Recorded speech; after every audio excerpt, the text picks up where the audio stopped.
Peace and blessings, peace and blessings. This is your brother Gabar coming to you live from the Boogie Down Bronx. This is IAMFITPodcast. Glad you could join us. Thank you, everybody, for stopping by. Hello. So you know what to do. Just hit that thumb like, so you can get the algorithm going, get the people in, because we're going to have a quick discussion today.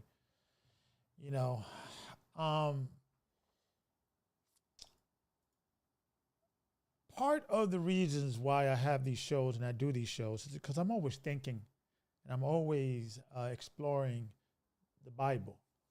And I'm always having these deep psychological thoughts and ideas and theories. Is there something that we're missing in the Bible? Is there something that we are leaving out, overseeing, not discovering? So today, we're going to have a discussion about the term kingdom of heaven. You hear it a lot, specifically in the New Testament, right? You hear it right before Christ says a parable. The kingdom of heaven is like so. A man went into field, and I got to be honest with you. I don't understand fully Christ's parable in regards of all of them. I understand some he does explain. Some don't need explanation. It's pretty self-explanatory. And others, you need some explaining. So what I'm going to do today is we're going to go over every single time that the New Testament, specifically Christ, said the kingdom of heaven is like this.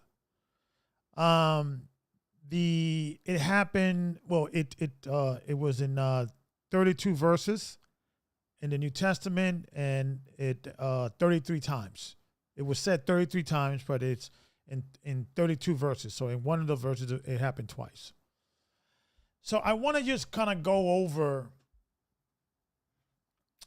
when in the Bible you mentioned with these sayings, the kingdom of heaven is like this, and to see if we could rediscover or discover a new understanding.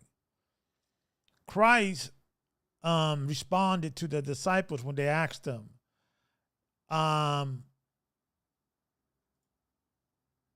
why you always speak in parables, my Lord? And we're going to read that today, obviously. And he said, because the mystery of heaven was given to you, but unto them it's a parable. What did he really mean by that? What he meant by that, right? We're going to explore that. I got some ideas, but I want to hear some of you guys. You guys could maybe call in. I'm going to add the Zoom call in a few minutes to see if people can call in. But I'm going to go over the 33 times. Let's see here. Hold on. Let me copy link. Here we go. Let me edit this over here. The 33 times in this, okay, why? Okay, here we go. Let me make sure it was, okay, here we go. I don't know if there's something to the 33 times the thing is mentioned. It could have been a coincidence, or it could have been something that Christ was trying to tell us by saying this 33 times. The legend is that he died, or he was crucified at the age of 33. His ministry lasted about 3 years. But towards the end of that year, the end of the 3 years, that's where he did most of his ministry. So I'm just going to read it. I'm going to, some are repeated, so I'm going to skip those because, it was mentioned in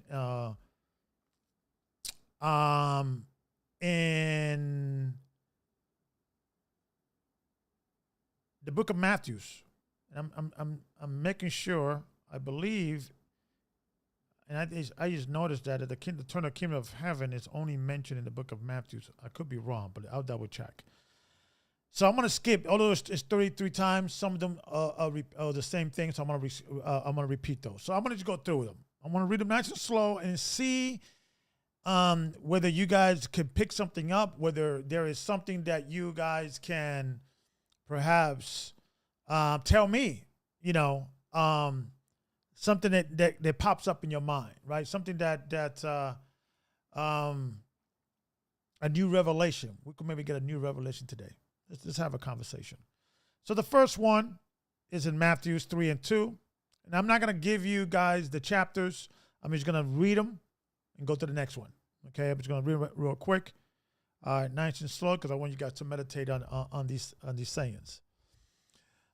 So the first one is when the term "the kingdom of heaven" was mentioned. It's in Matthew 3 and 2, and it reads as follows: "And saying, Repent ye, for the kingdom of heaven is at hand."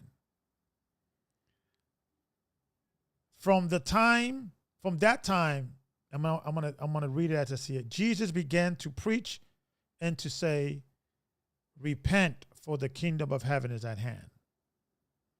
Blessed are the poor in spirit, for there is the kingdom of heaven." Okay. "Blessed are they which are persecuted for righteousness' sake, for there is the kingdom of heaven." Okay. "Whosoever therefore shall break one of these least commandments and shall teach men so, he shall be called the least in the kingdom of heaven. But whosoever shall do and teach them, the same shall be called great in the kingdom of heaven." This is going to mean something later on. I want you guys will know what I'm saying.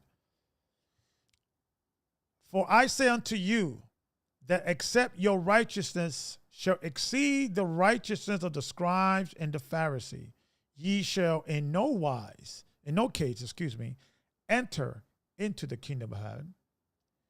Not every one that says unto me, Lord, Lord, shall enter into the kingdom of heaven, but he that does the will of my Father, which is in heaven."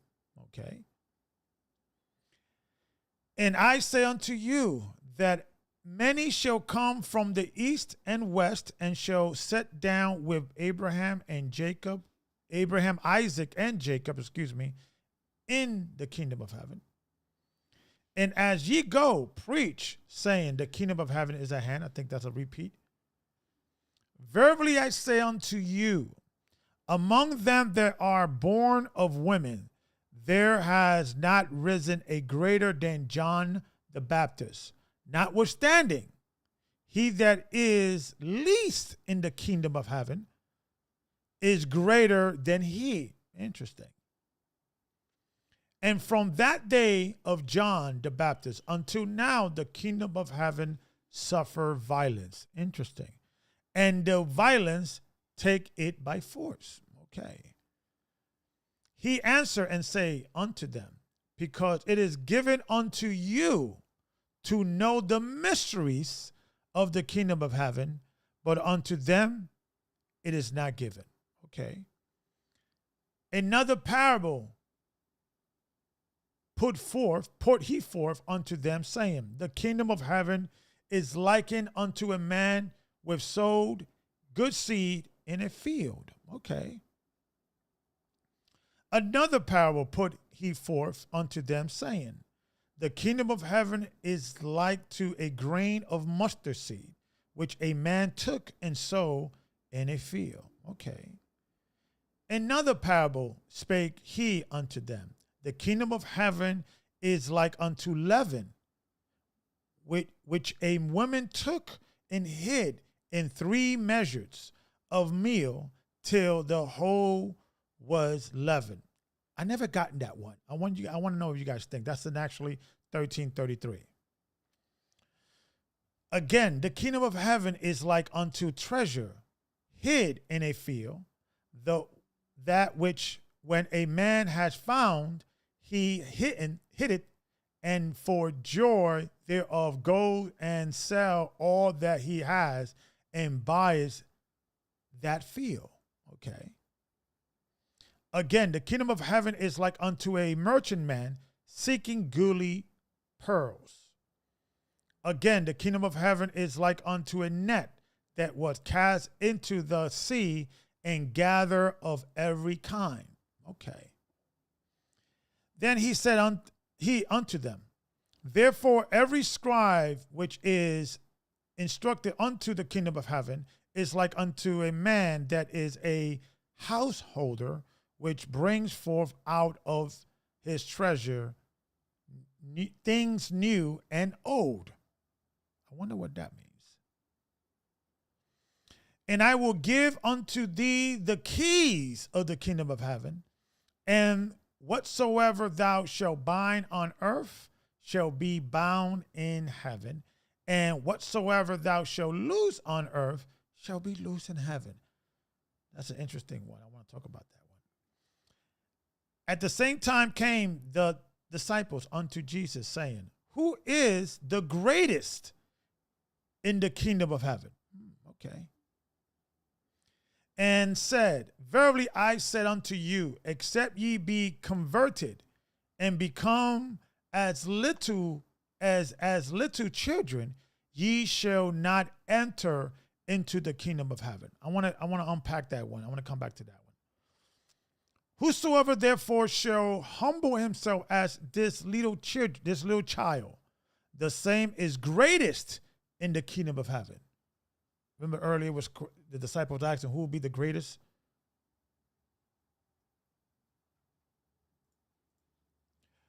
Okay. We're almost done. Therefore is the kingdom of heaven likened unto a certain king, which will take account of his servants. Okay. For there are some eunuchs which were so born from their mother's womb, and there are some eunuchs which are made eunuchs of men, and there be eunuchs which have made themselves eunuchs for the kingdom of heaven's sake. He that is able to receive it, let him receive it. Okay, almost done. But Jesus said, suffer little children and forbid them not to come unto me, for of such is the kingdom of heaven. Then say Jesus unto his disciple, verily I say unto you, that a rich man shall hardly enter into the kingdom of heaven. Interesting. For the kingdom of heaven is like unto a man that is a householder, which went out early in the morning to hire laborers into his vineyard. Okay. The kingdom of heaven is like unto a certain king, which made a marriage for his son. Wonder what that means.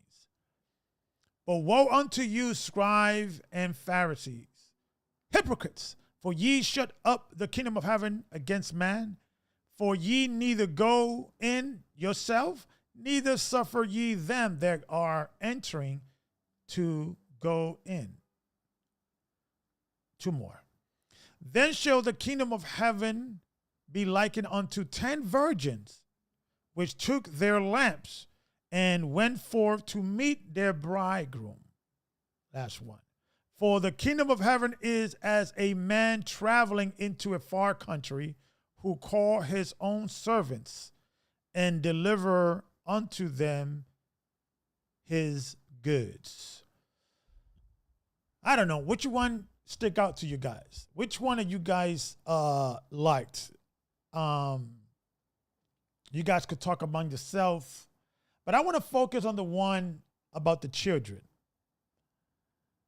And I probably, maybe tonight or maybe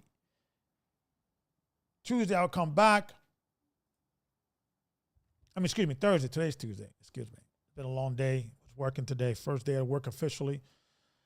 My God, I used to do, marketing for radiologies 7 years ago, but going back to the new, forget about it. It's just like a whole different world. So I have to just study some books, and it's like going back to school. So, at least I have a job, and thank you guys for sustaining me until then. But I want to focus on the children. because he emphasized it. I think it's mentioned at least 3 times that the kingdom of heaven is like, children.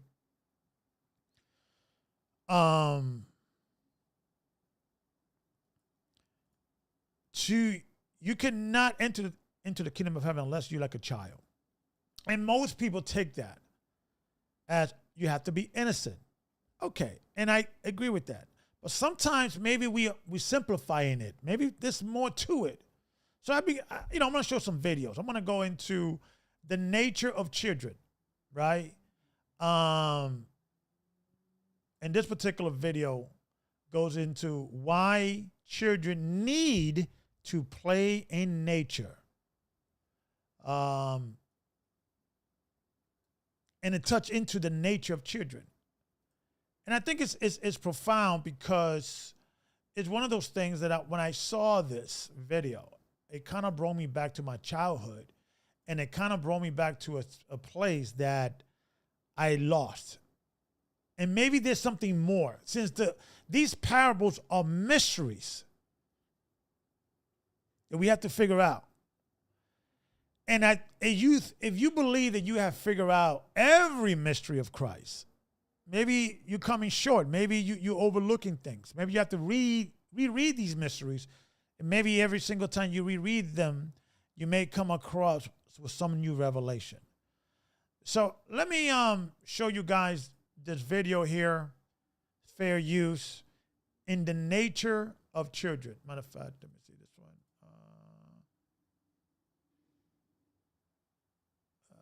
I think, yeah, let me go to this one here. Fair use.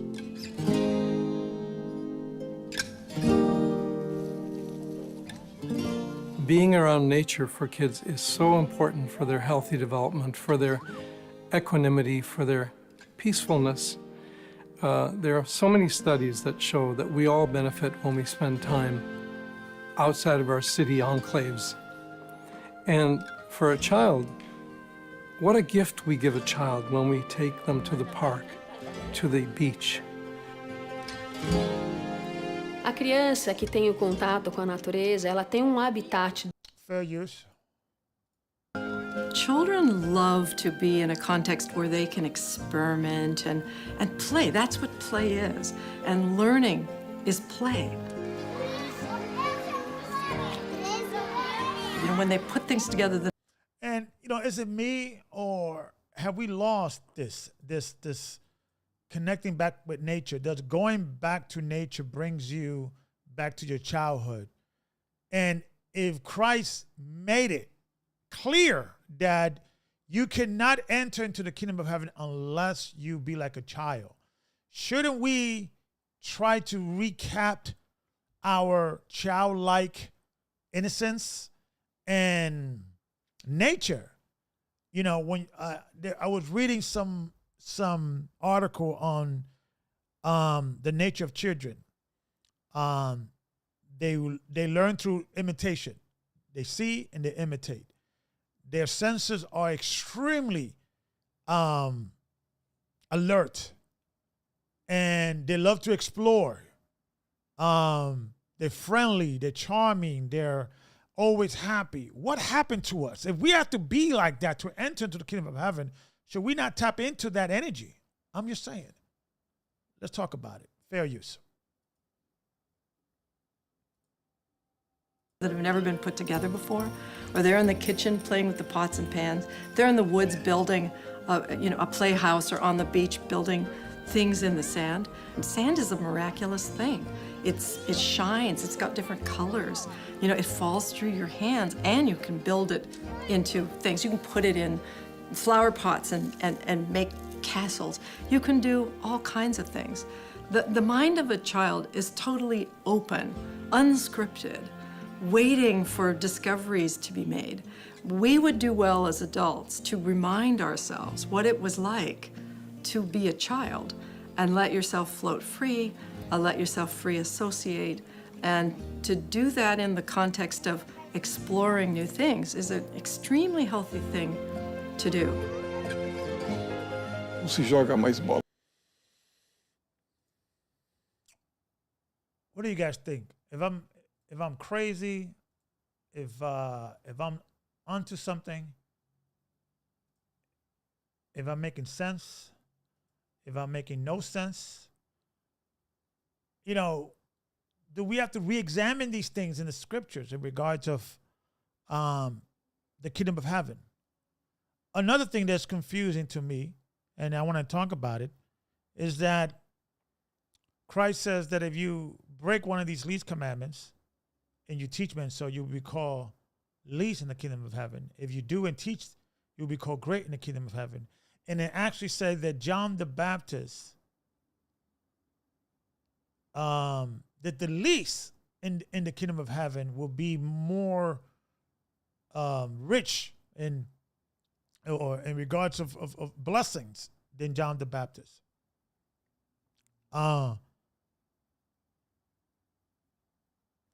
There was the one with the woman who took the 3 leaven, or the found leaven, and she I think it's let's see here, Matthew 13:33.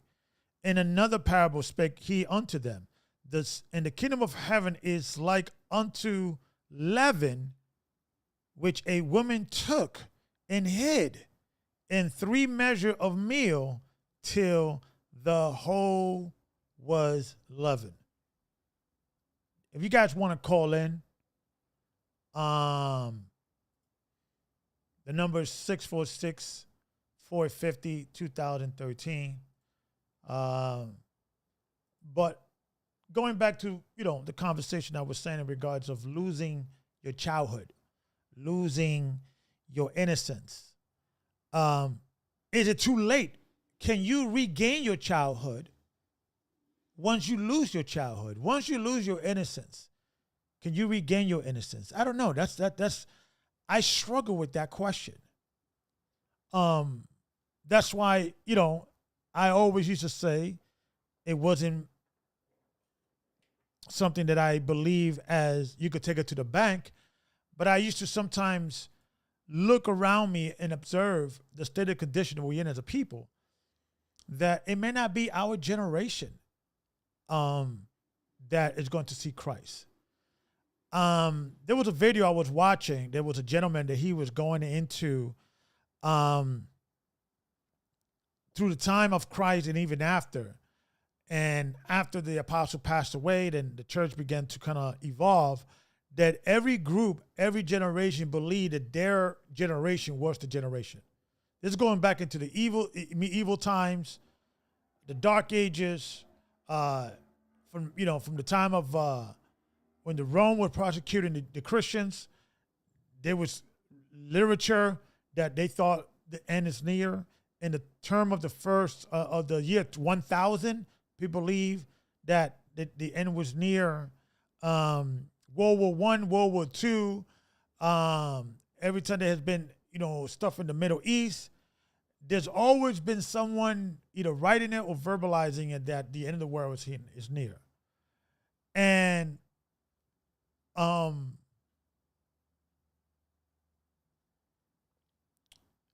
clearly the prophecies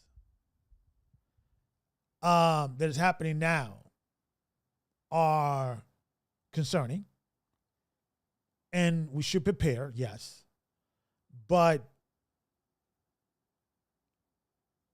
I turned 50 this year, and I grew, I was born in the 70s. I was hearing it back then. I grew up in the 80s. I heard it back then. I became a man in the 90s. I was hearing back then. And the year 2000, Y2K, that was a major thing.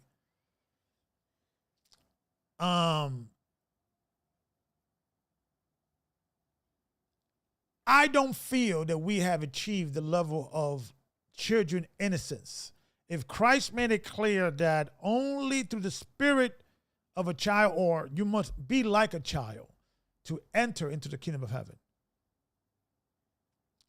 I just feel we have a lot of work to do. Maybe I'm deflecting. Maybe I'm trying to judge everybody like I'm judging myself. I don't know.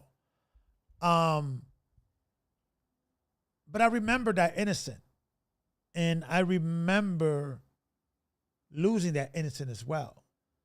And I could think back and I could look and remember, but I don't know if I could go back there. And maybe we have to examine other personalities of children besides being innocent. Like they learn through examples. Like for instance, if the nature of children is learning through examples, and we're in a world of negative examples all through the world, is it too late for us? I'm just asking the question, guys. This is not a doctrine. This is not something I believe in. I'm just putting something on the table. Sometimes I like to explore different ideas and challenge myself, and I want to challenge you guys today. Is this generation, if Christ comes this year, next year, what have you, and we have achieved that level of innocence like a child, and we achieve that level of pureness, I don't know. Can you regain it once you lose it? I don't know. I know I struggle with that question all the time. Excuse me, I just got a text to make sure. Okay. And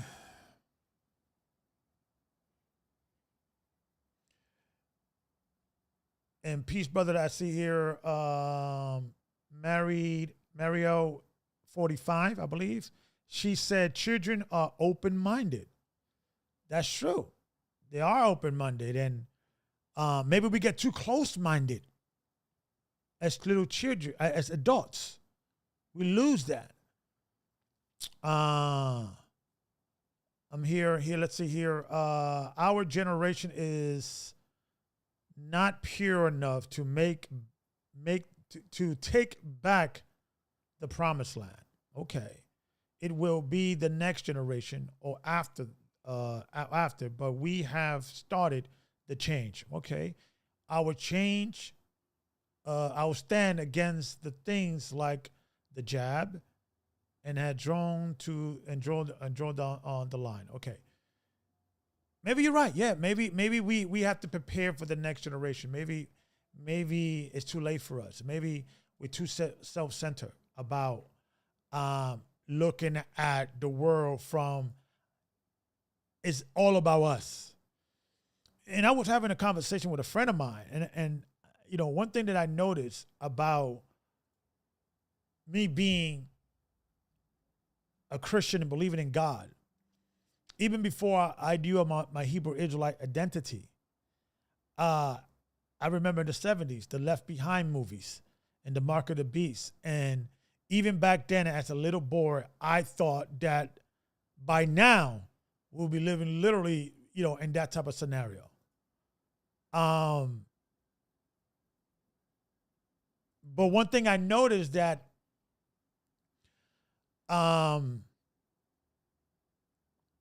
the enemy, the people that don't believe in God or believe in another God, they always operate generational.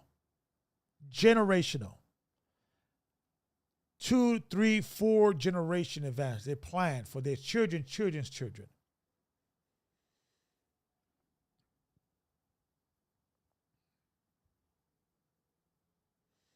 I see here, brother Demetrius says, I don't think we can get back to that level.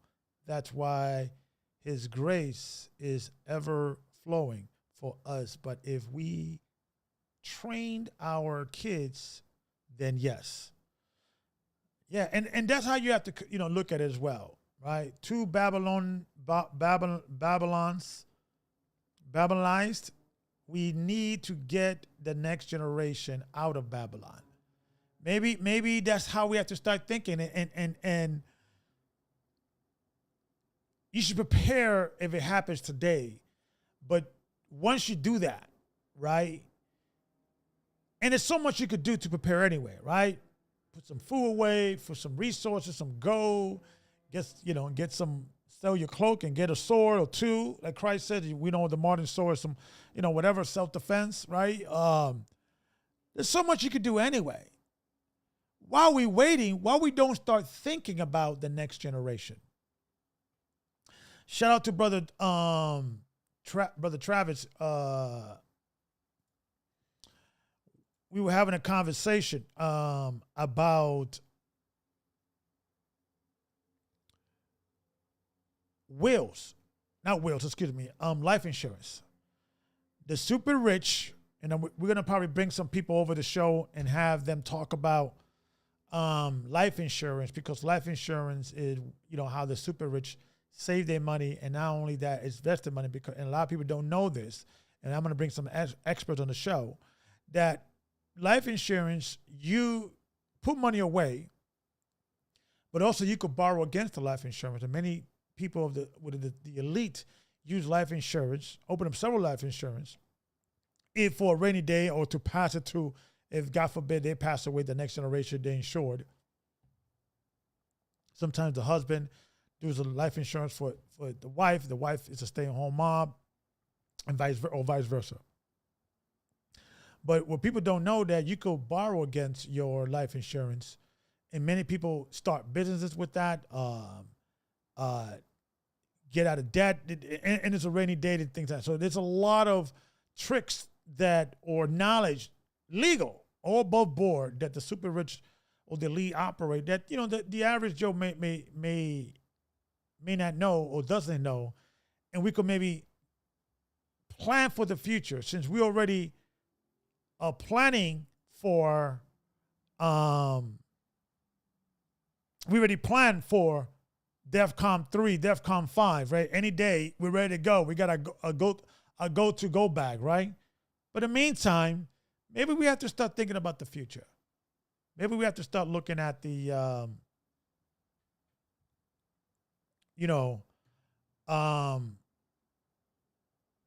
this thing about, okay, we got plan A, but what's plan B and what's plan C? And my challenge, or I'm inviting people to read the mysteries, every parable. And the mystery of heaven is like this. The kingdom of heaven is like that. The kingdom of heaven is like this. If you look at the New Testament, specifically the full gospel, where Christ spoke, the Messiah, the King, the guy we were all waiting for, right? That Moses says, listen, God is going to send you a prophet like he sent me unto you. Hear ye him. And the majority of Christ's verbiage, it were parables. You would think we should put more emphasis. I love Paul's writings. I love the epistles, but those gospels, those parables, maybe we're missing something.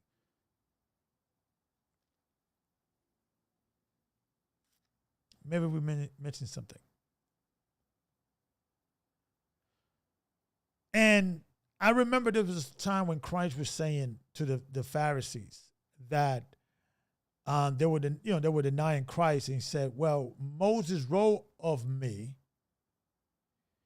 in the law in which you believe, in which there's salvation. I'm paraphrasing.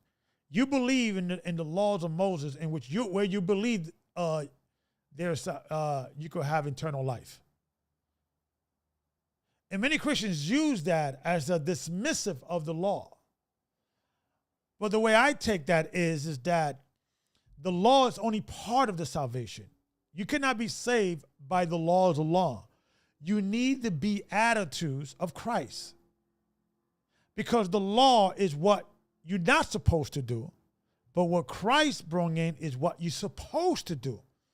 And we as Americans, we live in a do and don't, or you're allowed to do whatever you want as long as you don't break these laws. And we think that way because that's a Western way of thinking. So, okay, not to eat this, okay, not to work on this day, okay, not to steal, kill, lie, okay, I'm good. But is it more? And I believe it is because Christ came to fulfill the law. And the word fulfill is to expand, to make full, to complete. So that means the laws of Moses is not the complete work of the law. So maybe we are just looking at Christ's writings as great advice, but these are actually commandments, the secret opponents or the extra component of salvation. So don't take these things lightly, guys. I've been contemplating today and just thinking about, I always feel inadequate in a lot of things that I go through.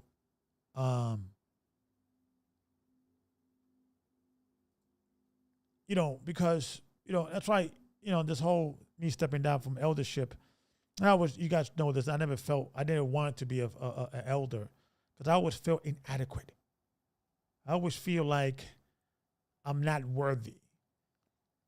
And part of that comes from, I feel I'm always short on something. Like, it cannot be this easy. And I'm not saying I'm perfect. I'm far from it. But I even how hard it seems, I always feel that there's something else I'm missing. There's an extra component.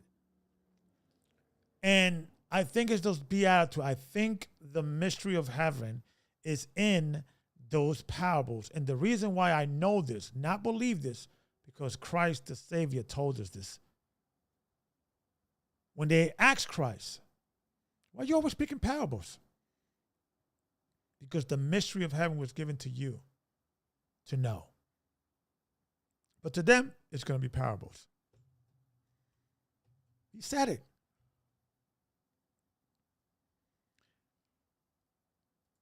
And I think Christ focused on, okay, you got the law, the do's and don'ts, but the beatitudes of Christ is the personal growth. And going back to, one of the comments, that kids are open-minded, or they're not very judgmental. And I understand the term open-minded has a negative condescending. It has a negative, well, you can't be too open-minded because, there's certain things you cannot be open-minded about. Look what happened to Solomon. And I agree with you. But have we become too close-minded in regards of even our approach? Are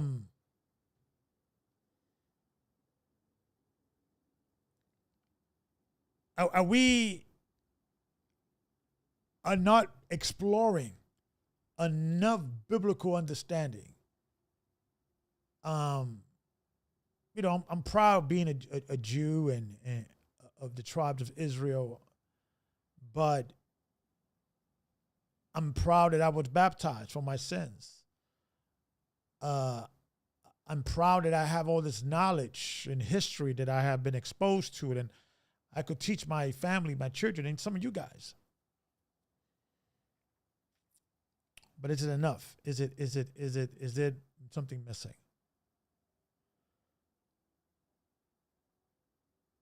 Is there a parable? And I want to hear from you guys. You guys can either call in or text in, or Zoom in. I got the link down below. Just make sure you're in a quiet place, and audio and video is on point, and you can come in the show. And even if you're sharing, if you have another podcast, you want to promote your stuff or business, you're more than welcome. Or just call in. The number is 646-450-2013, 450-2013, 646 area code.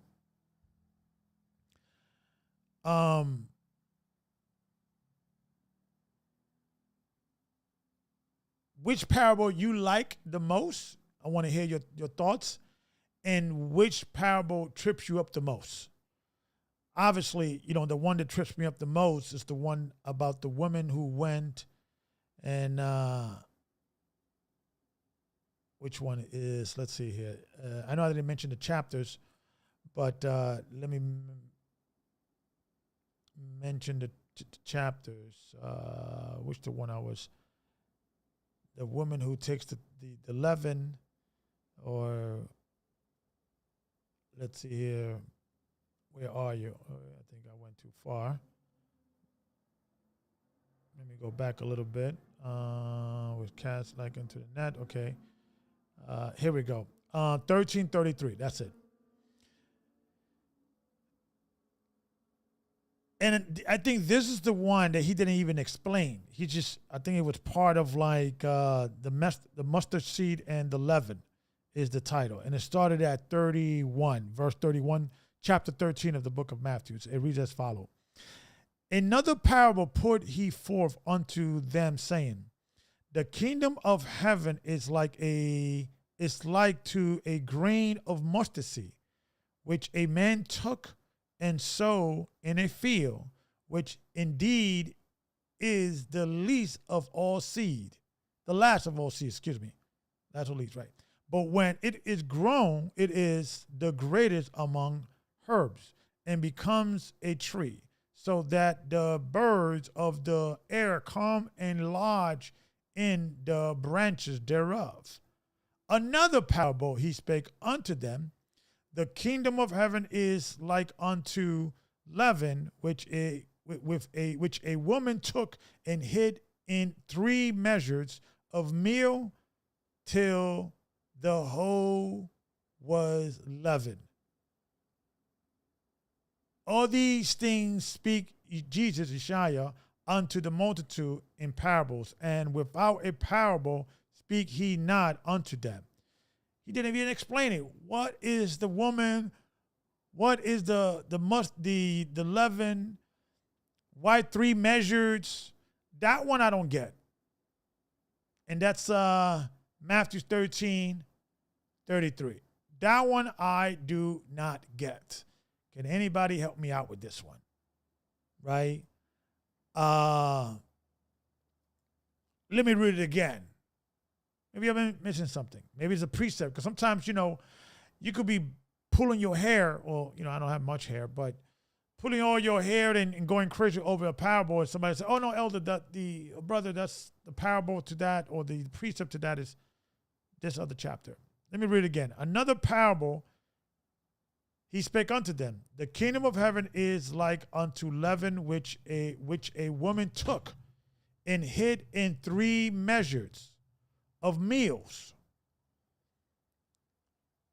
till the whole was leavened. Can anybody help me out with that? And all I'm saying is like we maybe perhaps need to meditate on these things, because obviously the kingdom of heaven is like unto. You cannot enter into the kingdom of heaven unless you are fulfilling these mysteries that God sent his son and he only gave to his disciples, and his disciples wrote it down. That's why we got the 4 Gospels.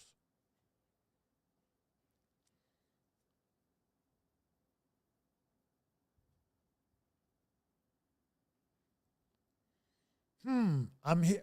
See, that's why I like you guys. It says, and to godliness, brotherly kindness, and a brotherly kindness, charity. That charity, wasn't there part that says there's 3 things that should not leave you? Love, which is charity, hope,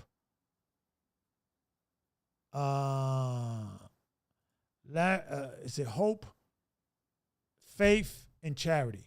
Love, hope, and faith.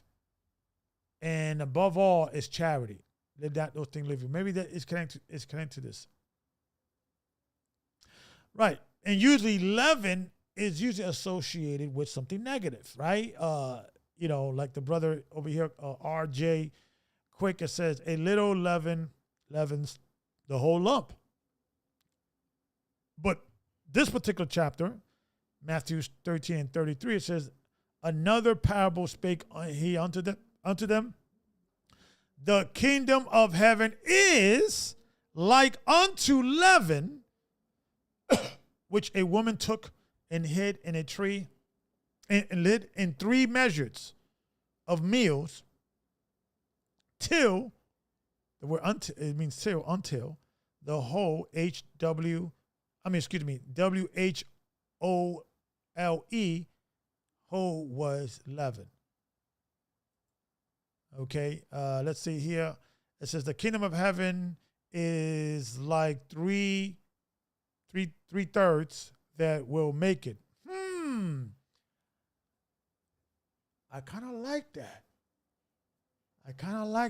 Do I have another witness? Could somebody give me a witness? The 3/3. I never thought of that. I like that. See, that's what I like you guys, man. You're bringing out the scholarship. I kind of like that. Yeah, that kind of makes sense. Yeah, beloved is not good, but I guess it says, let's see here. It says, the Israelite churches preach a lot of negativity. I can't listen to them all. To that all. Excuse me. I cannot listen to all that. There needs to be a better delivery. Yeah, I will agree to that. It says he's talking about the ones that are cast out and the ones that are left. Okay. See, you guys are doing it, man. I like the way you guys are thinking, and thank you for showing. This is what I like, And if you guys want to call in, definitely call in. Let's talk about it, because I was just thinking out loud. I was just saying, you know what? I just want to know. Sometimes, I ponder on these things, and I always say, is there something I'm missing? Is there something? Is there something that the Lord is trying to tell me? Because I if you feel you made it, if you know it all, I think you missed the mark. I think you always got to learn and be a sponge. And I want to thank you guys for having this conversation with me and engaging with me, because it's important.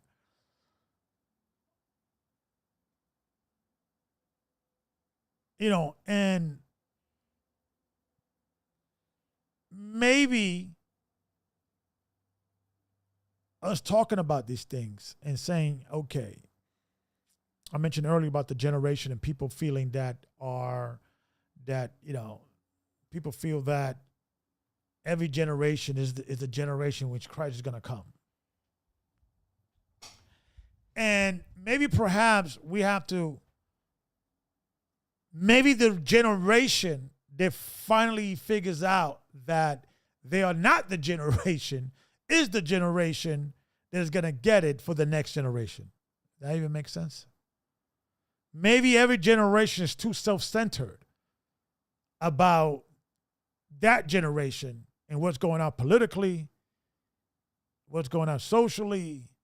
Everything is a prophecy about to be fulfilled. Everything is the mark of the beast. Every new president is the new Antichrist. Maybe it's the generation that say it's not. We have to prepare for the next generation. Will be that generation that creates the generation that is going to see Christ crack the sky. I don't know. I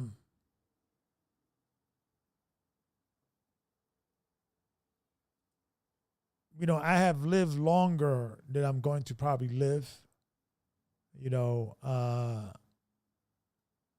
And sometimes when I go through these things, and like I mentioned a few months back, that I think I am going through a midlife crisis, or I went through a midlife crisis. Usually, when you go through a midlife crisis, you just you just want to change everything. You just want to literally start all over. Or what have you. And, the more I'm in the skin in my new space, the more comfortable I'm feeling. But I'm doing a lot of reflection. I'm too old to do regrets. Regrets, I think, is a waste of time. I think every mistake, every journey was meant to be. So sometimes regrets are good, could have, should have, would have, sometimes motivate you to actually do it finally, right? But dwelling in the past, it's not healthy for me, and I don't like it. So I want to be in the present and focus on the future. And I got so much going on in my life right now in regards of, starting a new job, and I'm speaking to people now outside the church, and I don't know their spiritual walk, or whether they believe in God or not, or what's the situation there, but it's almost like I feel like I've been underwater for like 10 years, and now I'm finally putting my head up, and I'm engaging, and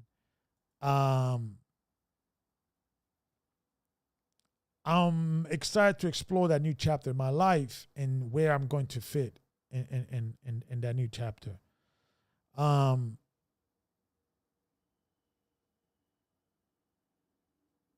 So, I just want to make you guys think. I like to think a lot. I like to sometimes explore and theorize different things. I think, naturally I'm a philosopher. And sometimes we could just think back and just philosophize and theorize. Can we learn more? And I believe I can. I believe, I hope you guys believe you can as well. So hopefully I'll be back Thursday. If you guys want to touch on a parable, I want to touch on some few other parables. I want to talk about specifically, and this is a lesson I've done before.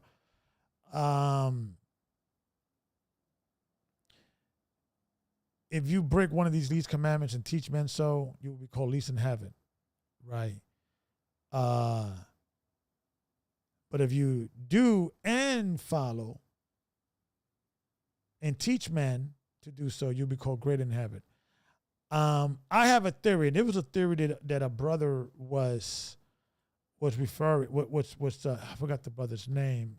I think he was in Maryland. His name is going to leave me, but he had a theory about that particular chapter, and I want to talk about it maybe on Thursday.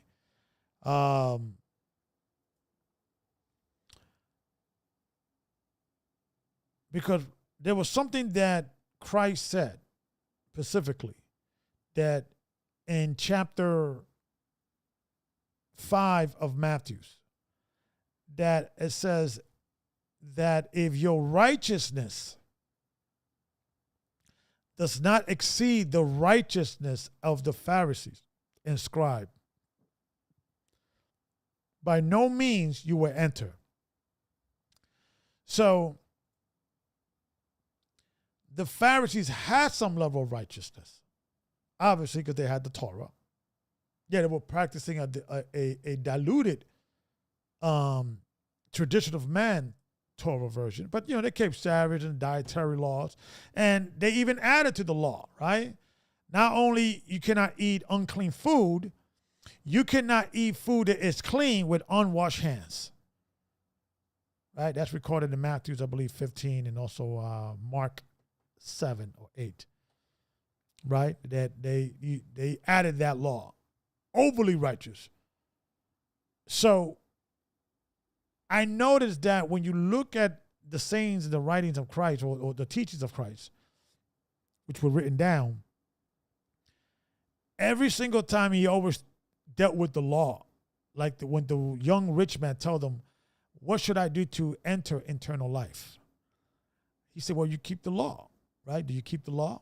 And the young man said, I've been keeping the law since my birth, since my youth. And Christ says, one thing you lack. So I'm hearing and I'm looking at the patterns of Christ when he says, one thing you lack, except if your righteousness does not exceed the righteousness of the scribes and Pharisees, you will not enter into the kingdom of heaven. Exceed means that the Pharisees were getting something right, but we have to exceed. So for something to exceed, it has to be more than. If Christ told the young man, something you lacking yet, means you're doing good, but you need more to complete the full understanding of the law when it comes to everlasting life. That's why we have to rethink, relook, re-examine Christ's parables. Rethink, re-examine Christ's beatitudes. Because I always say, Moses brought in what you cannot do, and Christ brought in what you should do. So I hope you guys enjoyed this conversation. If you have any ideas for any future show, please send an email at IAMFITPodcast@gmail.com. Love your comments. Love your and what I'm gonna start doing, I actually forgot to do this show. I'm gonna see if I could probably do it now. I want to every show discuss what was discussed what was the comments on the previous show. So I think what was the previous show we discussed? Matter of fact, we could leave the show with that. Let me just minimize this so I can. Here we go. Okay, so what was the comment on the last show? What was the last show? Let's see here. Let me. I believe it was. Let's take a closer look of the. What was the show here? Let me just look here. Bear with me, guys. My apologies. Yes, a closer look at the Luke 16:9, right? And I say unto you, make friends of mammons, right? And I know there was some conversation about that, right?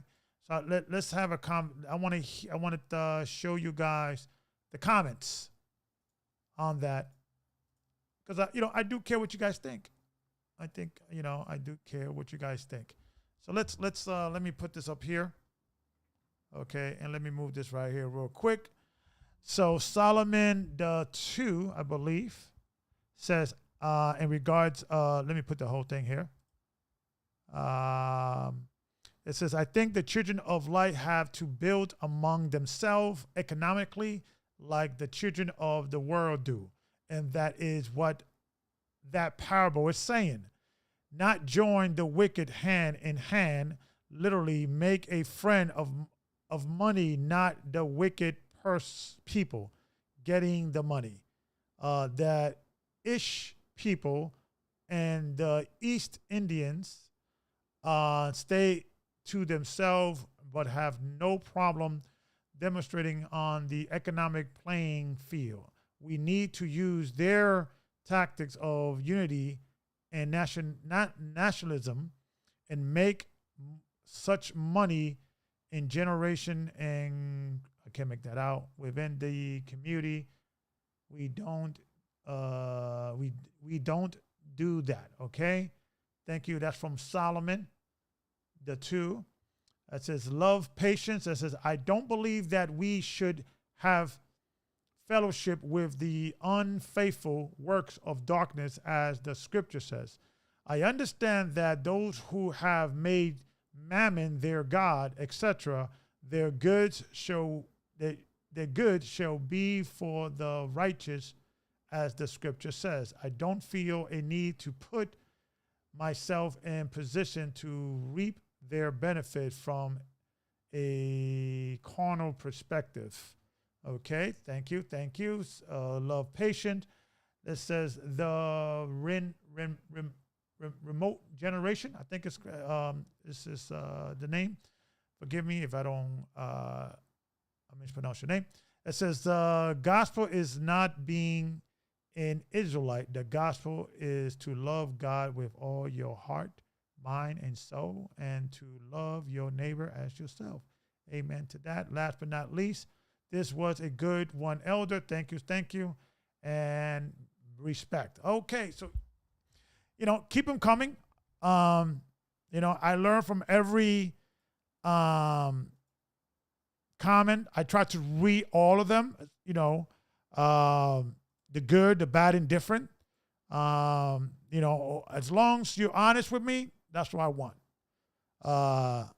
If I do mistakes or something I do that, you don't like, please forgive me. It comes from a place of love, and it comes from a place of just passion. So until next time, folks, thanks for watching. Thanks for sharing. And may the Most High keep you and watch you. Shalom and peace.